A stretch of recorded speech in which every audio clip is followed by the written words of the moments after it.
ಹಾಗೆ ನಡ್ಕೊಳ್ಳದೆ ಇದ್ರೆ ಆಯ್ತು. ಅಯ್ಯೋ ಮೊದಲಿಂದ ಹಾಗೆ ನಡ್ಕೊಂಡದ್ದೇ ಇಲ್ಲ. ಬರ್ತೇನೆ ಅಂತ ಬರ್ದೇ ಇರುವುದು, ನಮ್ಮನ್ನು ಕಾಯುವ ಹಾಗೆ ಮಾಡುವುದು, ಹೀಗೆಲ್ಲ ಉಪದ್ರ ಕೊಡದೇ ಇದ್ರೆ ನಿಮ್ಗೆ ಯಾವತ್ತೂ ಅವಕಾಶ ಉಂಟು. ನಿಜವಾಗಿ ಅದು ಏನು ಅಂತ ನಮಗೆ ಗೊತ್ತಿಲ್ಲ. ಹಾಗಾದ್ರೆ ರಾಮಾಯಣ ಅದು ಗೊತ್ತುಂಟ?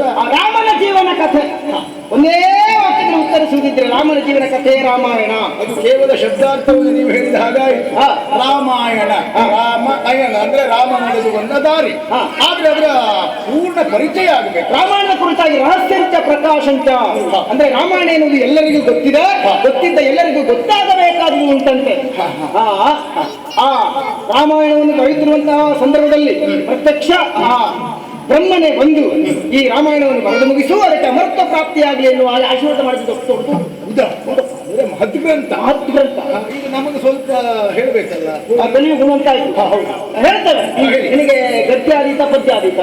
ನನಗೆ ಪದ್ಯವೂ ಆದೀತು ಗದ್ಯವೂ ಆದೀತು. ಗದ್ಯ ಆದ್ರೆ ಉದ್ದ ಆಗುತ್ತದೆ, ಆದ್ರೆ ಪದ್ಯಂ ಹೃದ್ಯಂ. ಹೌದಾ? ಗದ್ಯಂ ವದ್ಯಂ ಪದ್ಯಂ ಹೃದ್ಯಂ. ಅದು ಶ್ರೀಧರ್ಥ ಬರುವ ಹಾಗೆ ಹೇಳ್ತೇವೆ.